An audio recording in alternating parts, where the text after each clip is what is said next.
মাননীয় মুখ্যমন্ত্রী ভোটে হারার পরে সিদ্ধান্ত নিয়েছিলেন যে তিনি উকিল হয়ে সব কেসগুলো একাই লড়ে নেবেন। তো প্রথম দিন তিনি কোর্টে গিয়েছিলেন গতকালকেই, কিন্তু সেই দিনের যে তার বাজে অভিজ্ঞতা, সেই অভিজ্ঞতাটা আজকে তোমাদের সাথে শেয়ার করব। তো চলো আর বেশি না বকে ভাট আজকের ভিডিওটা শুরু করা যাক। তো প্রথমেই বলি, ভোটে কিন্তু মাত্র 80টা আসন পেয়ে মুখ্যমন্ত্রী মমতা ব্যানার্জি অনেক ব্যথিত। তিনি মনের দুঃখে কোর্টে গিয়ে প্র্যাকটিস করার সিদ্ধান্ত নিয়েছিলেন, কারণ ভাইপো অভিষেককে তো কিছু খাওয়াতে হবে। ভাইপোর তো গরু চুরি, বালি চুরি, পাথর চুরি সব বন্ধ হয়ে গেছে, আর সেই চুরিগুলোর কেসগুলোকে জন্য মুখ্যমন্ত্রী মমতা ব্যানার্জি তিনি সেই কেসের বিরুদ্ধে লড়তে গেছেন। দেখো, এখন তো রাজনৈতিক প্রতিহিংসা চরিতার্থ করবে বিজেপি, তিনি তো ভালো করেই জানেন। তাই তিনি সিদ্ধান্ত নিয়েছেন গরিব ভাইপোকে বাঁচাতে পিসি যেমন আগেও ঢাল হয়ে দাঁড়িয়েছিল, এখনও হয়তো ঢাল হয়ে দাঁড়ানোর চেষ্টা করেছেন। এবার ভোট পরবর্তী হিংসা নিয়ে মুখ্যমন্ত্রী মমতা ব্যানার্জি অনেকটাই ব্যথিত, অনেকটাই দুঃখিত। তিনি রাতে ঘুমাতে পারেন না, কারণ তার কর্মীরা অনেক আঘাতপ্রাপ্ত হচ্ছে। তো তাই তিনি রবীন্দ্রনাথ ঠাকুরের ওইখানটায় গান বাজনা সব কিছু করে তিনি সবাইকে শান্ত রাখতে চেয়েছিলেন, কিন্তু কোনো লাভ হয়নি। আসলে ওনাদের চোরেদের দল তো, তাই চোরেরা ভালো করে বুঝতে পারেনি যে কোথায় কী বলতে হবে, সেই জন্যই মার খাচ্ছে বিজেপির হাত।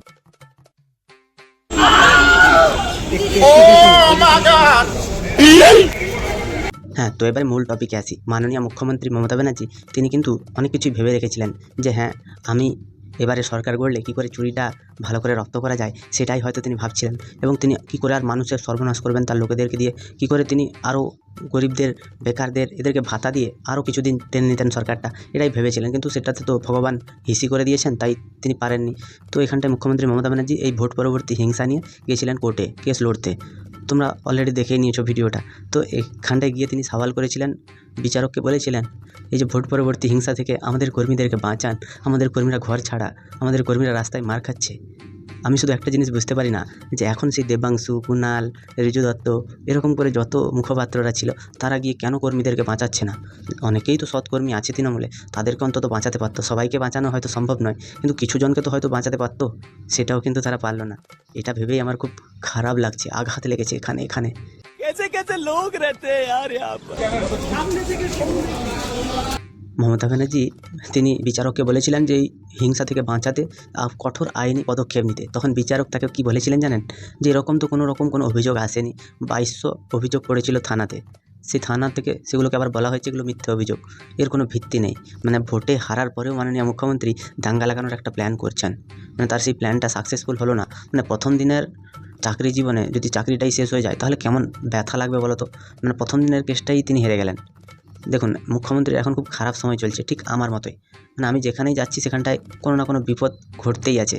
তো মাননীয়াকে একটা জিনিস আমি অনুরোধ করতে চাই, তার পা ধরতে চাই, যে আপনি যে এই রাজনীতির খেলাটা খেলছেন না, যে বিজেপি মারছে, সিপিএম মারছে তৃণমূলের কর্মীদেরকে, আপনার তো আইপ্যাককে এত কোটি কোটি টাকা দিয়েছেন আপনারা, তাদেরকে বলুন না এসে বাঁচাতে। আইপ্যাকের ভোটের পরে 20 দিনের ছুটি দিয়েছিল, আজকে সেটা 30 দিন হয়ে গেল। কোথায় আইপ্যাক? কোথায়? সব তো পালিয়ে গেছে, কেউ নেই, কেউ বাঁচানোর জন্য কেউ নেই। আপনিই বাঁচানোর ছিলেন, কিন্তু আপনি কোর্টে গিয়ে ধাক্কা খেলেন। খুব কষ্ট হচ্ছে আমার, খুব কষ্ট হচ্ছে।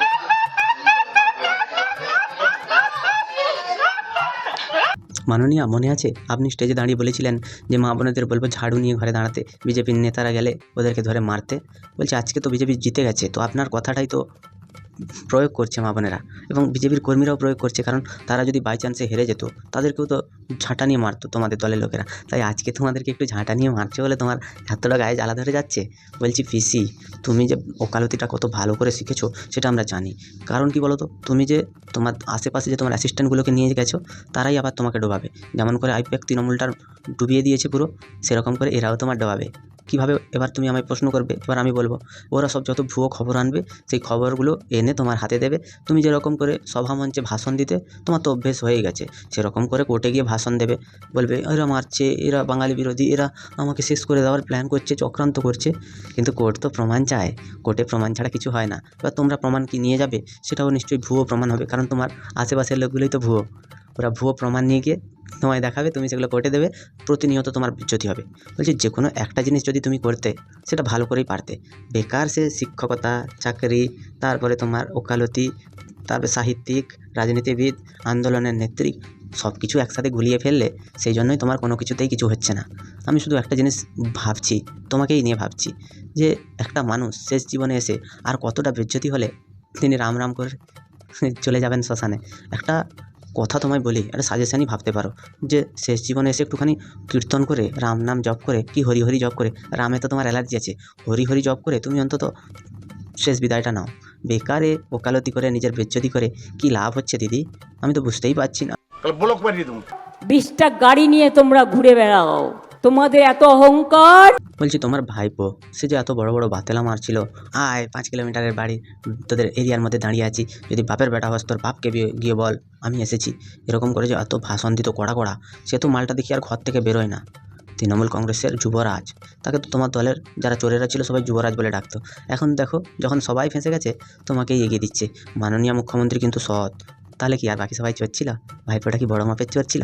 এখন কিন্তু তোমার দলের যারা অবশিষ্ট মুখপাত্ররা বেঁচে আছে, আধা তো বিজেপিতে যাওয়ার জন্য রেডি হয়ে আছে, তারা মোটামুটি তোমায় বলছে যে তুমি নাকি সৎ, আর নাকি অভিষেক ব্যানার্জি ঢ্যামনার গড়া। কত কত বিধায়ক তারা যারা প্রাক্তন হয়ে গেছে তারা বলছে যে দিদি কিন্তু ভালো, অভিষেক ব্যানার্জি পুরো দলটাকে শেষ করে দিল। পিসি কিন্তু মানতে নারাজ, পিসি বলছে অভিষেক খুব ভালো কাজ করেছে, তাই তাকে সবাই উঠে দাঁড়িয়ে স্যালুট মারো। এই তো তার ভালো কাজের পরিণাম। আজকে একটা জিনিস বুঝতে পারছি যে পিসির সাথে রাজনীতির ময়দানে হোক, আদালতে হোক এবং সব জায়গাতেই চক্রান্ত চলছে। আমার পিসিকে কেউ ছাড়ছে না, সবাই যে যার মতো পারছে অপমান করে যাচ্ছে। এটা আমার খুব কষ্ট হচ্ছে, আমি কি করে থাকবো পিসি তোমায় ছাড়া।